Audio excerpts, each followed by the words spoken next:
Boa noite, pessoal. Tudo bem? Bom, essa minha palestra de hoje começou uns 3 domingos atrás, mais ou menos. Nós lá em casa há muitos anos fizemos o Evangelho no Lar. Alguém aqui faz o Evangelho no Lar? Já tem alguns. Eu acho uma coisa muito importante, principalmente no ambiente familiar, né? A gente ter essa prática do Evangelho no Lar. Nós nos reunimos todo domingo às 9 horas da noite e fizemos uma abertura simples, uma oração, e a minha esposa faz uma leitura normalmente das obras do Kardec, e eu faço uma leitura de alguma coisa da Bíblia, na minha Bíblia, e eu abro aleatoriamente, mas confesso que eu procuro abrir sempre no Novo Testamento, né? Mas é aleatório, dentro do Novo Testamento. E aí, nesse dia em especial, me caiu a parábola, que lá na minha Bíblia está a parábola do administrador infiel. Há outros nomes para essa parábola conforme a Bíblia, né? Mordomo e tal. A minha está assim, então eu vou passar para vocês assim, o administrador infiel.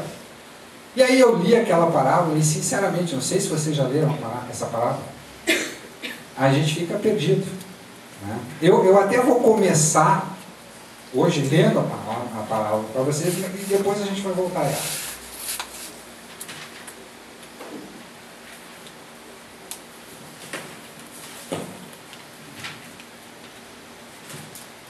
Então, essa parábola está em Lucas, capítulo 16, versículos de 1 a 13.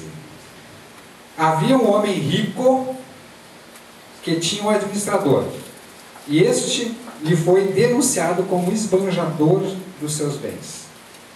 Chamou-o então e lhe disse: que é isto que ouço dizer de ti? Dá conta da tua administração, pois não podes mais ser meu administrador. Disse o administrador consigo: que hei de fazer, uma vez que meu amo me tira a administração? Não sei cultivar a terra, e de mendigar tenho vergonha. Já sei o que farei, a fim de que, quando me houverem tirado a administração, encontre pessoas que me recebam em suas casas. Chamou cada um dos que deviam a seu amo e perguntou ao primeiro: quanto deves ao meu amo? O devedor respondeu: 100 cados de óleo.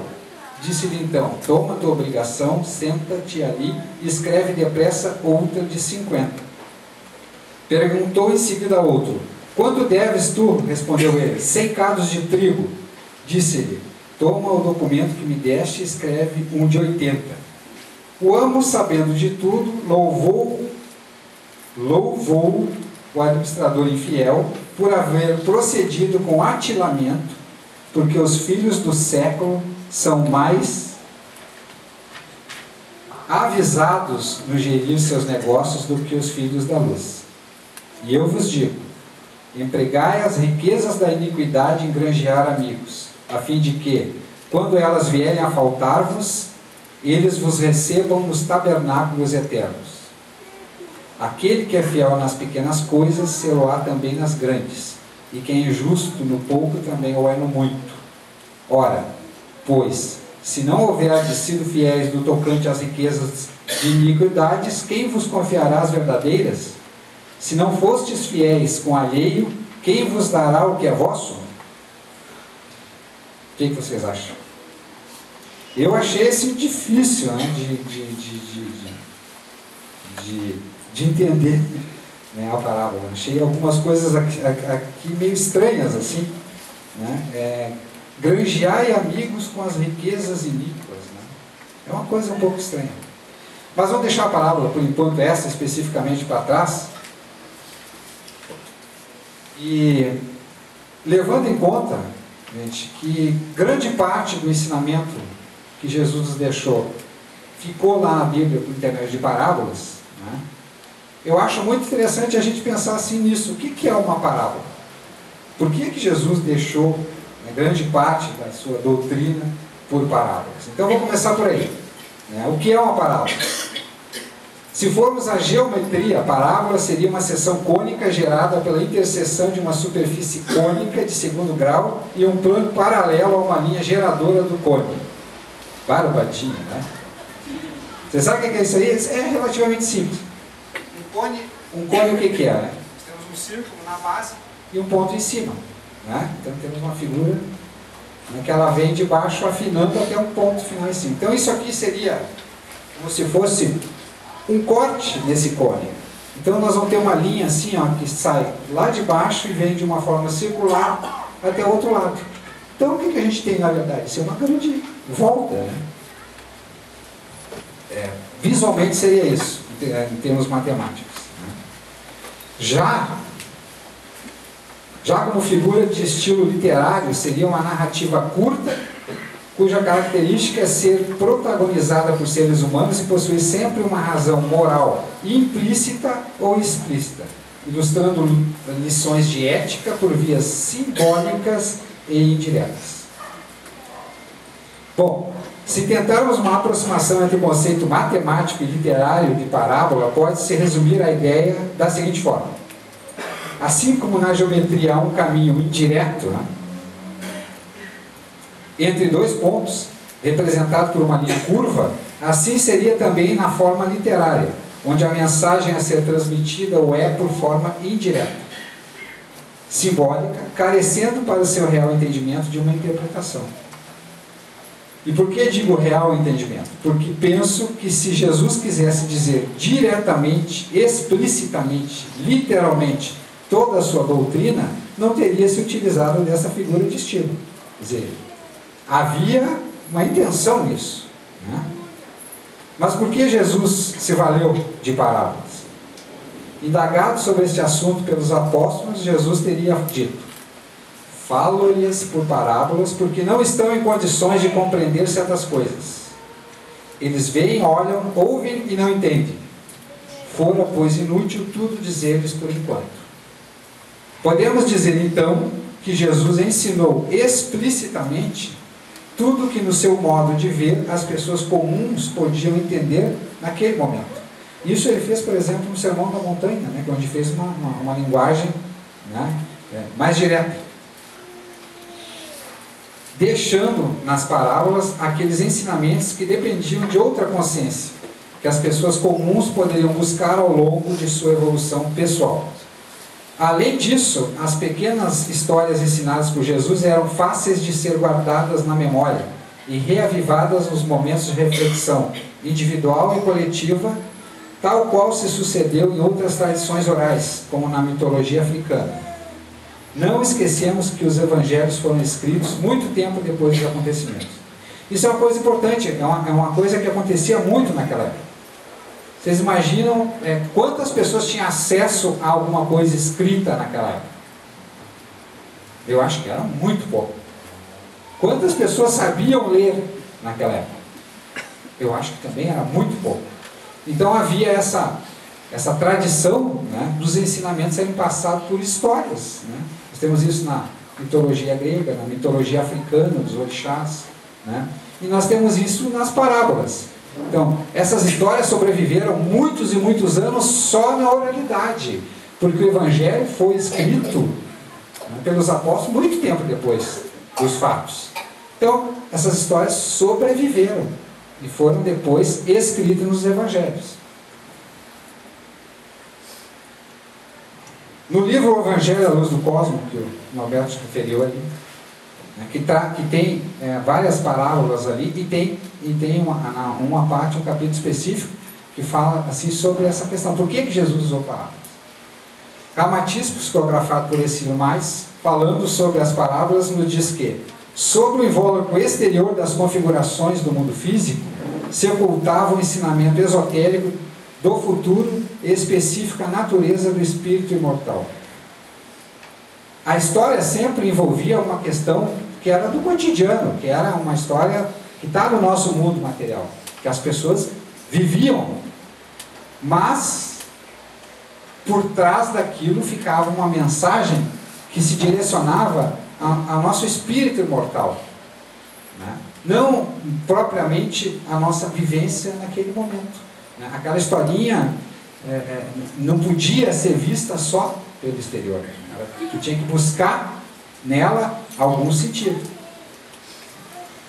E através da vestimenta das parábolas, Jesus orientava o homem da época e de todas as épocas futuras, o modo de dinamizar as suas forças espirituais e sublimar-se por intermédio dos próprios fenômenos da vida.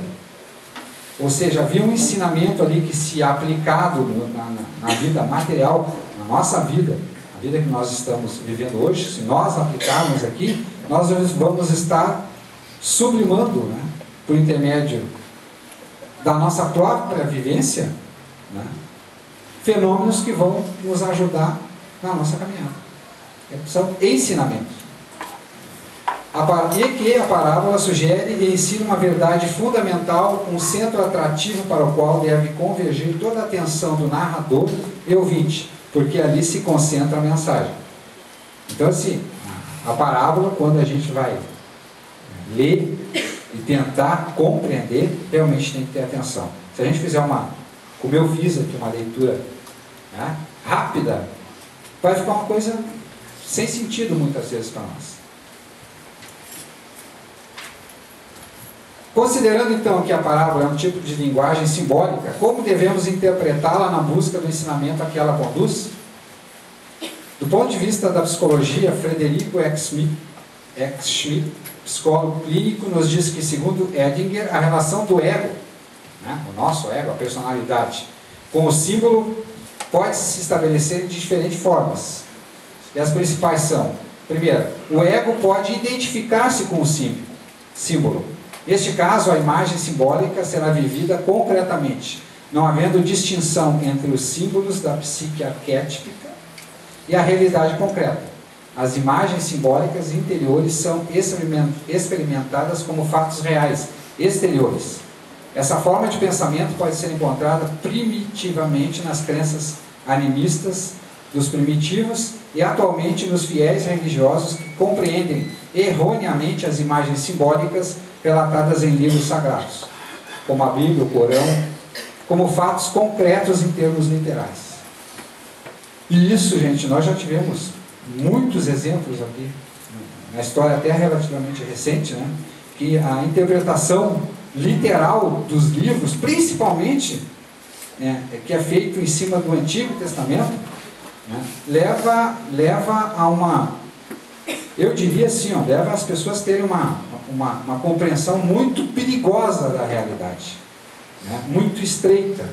E em função desse tipo de compreensão, nós já tivemos vários episódios em que várias pessoas se mataram, outras se matam, que discriminam, né, muita gente. Então, assim, não é uma coisa que redunde, no meu modo de ver, uma coisa boa. A segunda forma seria o ego pode estar alienado do símbolo. Neste caso, o desenvolvimento do ego pode exigir uma depreciação do inconsciente e do poder de suas imagens arquétipicas. Dessa forma, o símbolo será reduzido ao signo. O indivíduo, portanto, desenvolverá uma atitude reducionista. Ou seja, a gente olha para um símbolo, por exemplo, uma bandeira, né, que é um símbolo, né, e ele vai ver ali só um pedaço de pano, né? Ele não está vendo um símbolo, né? E a terceira forma fundamental de a gente se relacionar com o símbolo, o ego, embora claramente separado da psique arquétipica, é receptivo aos efeitos das imagens simbólicas, o que é desejável. Torna-se possível uma espécie de diálogo consciente entre o ego e os símbolos que emergem, e assim eles podem realizar sua função própria de liberador e transformador de energia psíquica com a plena participação do entendimento consciente. Nessa terceira possibilidade, o indivíduo pode desenvolver uma atitude simbólica em relação à vida, e nisto consiste o objetivo básico da psicoterapia, que é tornar consciente este processo simbólico. Isso possibilita ao indivíduo o redirecionamento da vida a caminho da individuação na busca do verdadeiro si mesmo. O que quer dizer isso aqui? O indivíduo se relaciona com o símbolo. E o símbolo vai trazer, né, do inconsciente, na maioria das vezes, né, e passar pela nossa energia mental, algo que vai se impregnar no nosso consciente. E nós vamos estar a nossa consciência vai estar se melhorando por atuação de um símbolo. E uma parábola é um símbolo. Ela não é uma coisa que tu possa olhar para ela e dizer, é isso. Não. Uma parábola, a gente tem que pensar. Uma interpretação literal de uma parábola é uma pobreza. Então, numa tentativa de ser receptivo aos efeitos das imagens simbólicas, tentemos uma interpretação desta difícil parábola que se nos apresenta no Evangelho de Lucas. Já li a parábola para vocês, mas vou ler rapidamente de novo. Havia um homem rico que tinha um administrador, e este lhe foi denunciado como esbanjador de seus bens. Chamou então e lhe disse, que é isto que ouço dizer de ti, dá conta da tua administração, pois não podes mais ser meu administrador. E aí o que ele vai fazer? Ele pensa, pô, eu não sei fazer mais nada na minha vida do que ser administrador. Não posso mendigar, não vou trabalhar nos campos. Então, ele achou uma solução. Foi lá e procurou os devedores do seu amo, né? E deu um bom desconto nas dívidas deles, buscando que depois que ele fosse afastado da administração, ele se desse bem com essas pessoas. Né? E aí, o amo, sabendo de tudo, louvou o administrador infiel por haver procedido com atinamento, porque os filhos do século são mais avisados no gerir seus negócios do que os filhos da luz. E aqui vem a parte talvez mais intrigante dessa palavra. Eu vos digo, empregai as riquezas da iniquidade em granjear amigos, a fim de que, quando eles vierem a faltar-vos, eles os recebam nos tabernáculos eternos.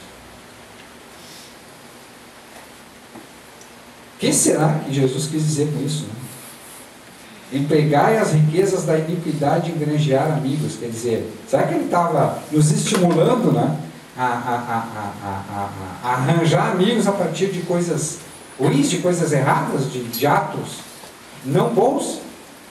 Vocês acreditam nisso? Será que é isso que ele queria dizer? Eu acho que não. Senão é uma coisa irracional, uma coisa ilógica. Né? Então eu procurei muito, né, por interpretações dessa parábola. Pensei muito, me veio na minha cabeça, e eu achei uma que casou com parte de coisas que eu estava pensando, e outras eu não tinha caído a ficha e aprendi. Que é do segundo Rodolfo Caligares. Essa parábola, interpretada ao pé da letra, pode dar a entender que o mestre esteja apontando o roubo e a fraude como exemplos de conduta dignos de serem imitados. Considerada, porém, em seu verdadeiro sentido, o não literal, seguindo o espírito que vivifica, encerra uma profunda lição de sabedoria e de bondade que poucos hão sabido entender. Inicialmente, identifiquemos as duas principais personagens da historieta evangélica e o local em que a ação se desenrola. Aqui a gente pode pensar juntos. Vamos pensar juntos. O que nós temos lá? Nós temos o amo, né? O dono das coisas. Né? No caso aqui naquela época, né, o amo normalmente era o dono das terras. E ele arrendava as terras para terceiros, né? E eles plantavam e tinham a colheita e pagavam, né, com parte da colheita eles pagavam aquele arrendamento. Assim, quem é esse amo? O que vocês acham? Deus. Eu também acho, e o Rodolfo também acha. É Deus. O dono de tudo, no final das contas. Né? E mais, quem é o administrador infiel? Nós. Nós todos, né? Nós todos. Assim, então dá para dizer assim, pode ser um de nós individualmente na nossa vida, né? Com tudo que a gente administra, ou toda a humanidade como um todo administrando tudo. Tá? E quem são esses devedores, esses aí que arrendavam as terras do homem?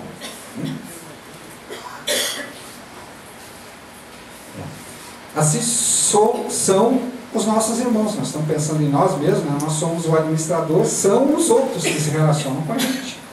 São o nosso próximo. Exatamente. Então, o rico proprietário é Deus, o poder absoluto que sustenta todo o universo. O administrador é a humanidade, ou seja, cada um de nós. E a fazenda é o planeta Terra, campo em que se desenvolve atualmente a nossa evolução.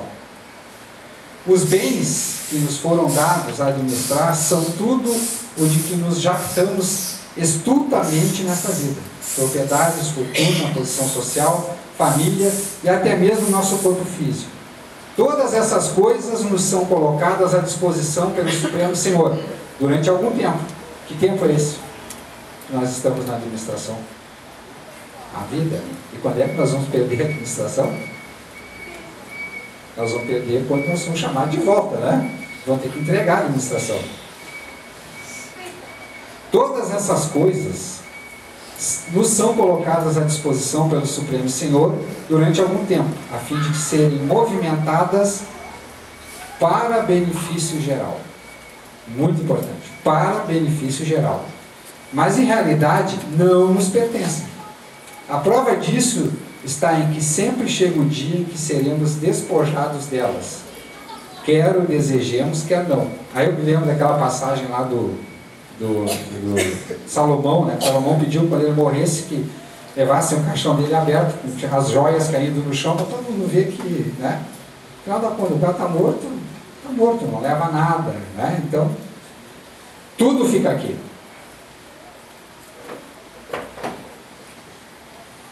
Nossa infidelidade consiste em utilizarmos desses recursos egoisticamente, ou seja, não para benefício geral, como se fossem patrimônio nosso, dilapidando-o ao sabor dos nossos caprichos, esquecidos de que não poderemos fugir à devida prestação de contas, quando, pela morte, formos despedidos da administração. E, fatalmente, todos nós vamos perder essa administração. Pois bem, já que abusamos da providência, malbaratando os bens de que somos simples administradores, tenhamos ao menos o atiramento do administrador de que fala a parábola. Que fez ele? Quem vocês acham que significa? Então, no meio dessa história, o administrador ir lá e diminuir a dívida, né? Caridade.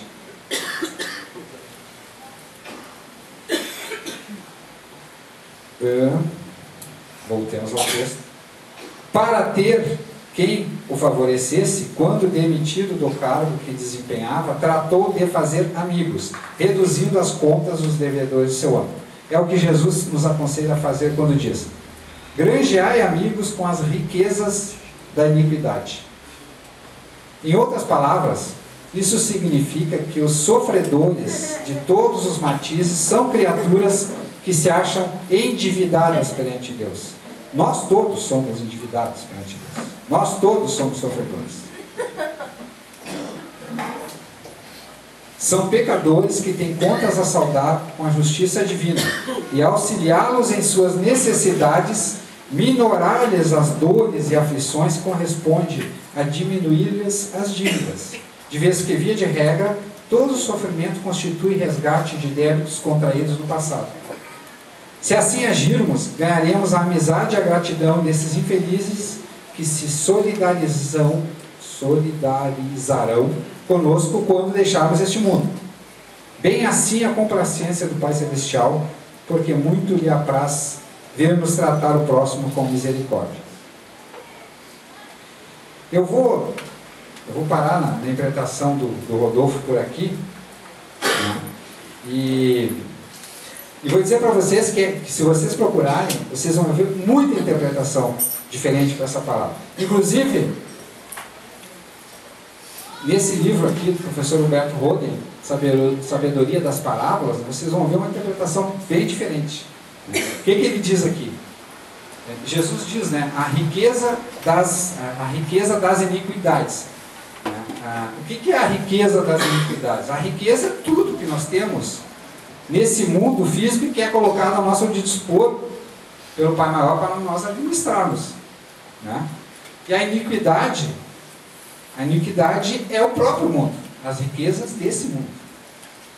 Então o professor Holden ali diz o seguinte, ele basicamente fez uma interpretação assim: as coisas em si, elas não são boas nem ruins, as coisas. Né? As coisas não têm livre-arbítrio.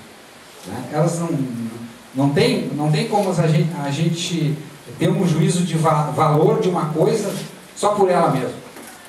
Todo o valor das coisas vem do livre-arbítrio, do que nós fazemos, no nosso relacionamento com as coisas.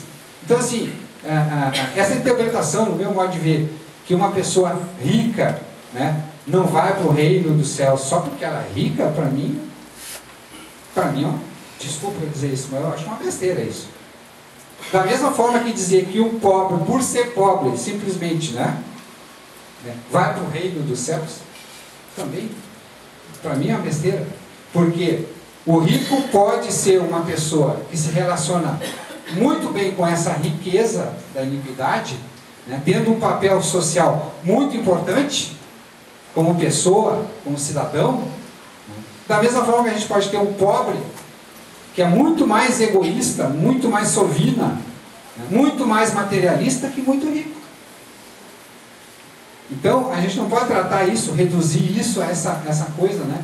Às vezes a gente interpreta na Bíblia, o rico passar, né, no buraco da agulha e tal, não interessa o que é o buraco da agulha, mas é uma coisa difícil. Então, é difícil, eu acho que para o rico é mais difícil, é óbvio, né? Porque tem um relacionamento com as coisas assim muito, né, muito mais forte, né, do que uma pessoa pobre.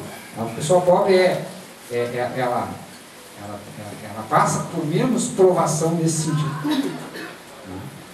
Então, gente, os bens em si que a gente tem na vida, né, bens materiais e tal, eles por si só não têm valor. Não são eles que vão nos tornar piores ou melhores que ninguém. Agora, o que nós fazemos na nossa vida, né, com esses bens, na relação que nós temos enquanto uma coletividade, isso é que é importante. E isso, para mim, que é a mensagem principal dessa parábola. Né? Da riqueza desse mundo, né, aquele administrador, o que ele fez? Ele diminuiu a dívida dos irmãos, diminuiu o sofrimento dos irmãos. Né? Ou seja, ele esqueceu-se um pouco de si e trabalhou para os outros. Né? Ou pelo menos, né, se a gente não puder trabalhar para os outros, pelo menos a gente ajude de alguma forma os outros, não os atrapalhando, né? Dando exemplo para os outros. São poucas coisas assim, coisas pequenas que a gente pode fazer dentro do nosso dia a dia, e a gente vai estar ajudando eventualmente alguém, né, a diminuir a sua carga. Então é isso a mensagem que eu queria deixar hoje para vocês.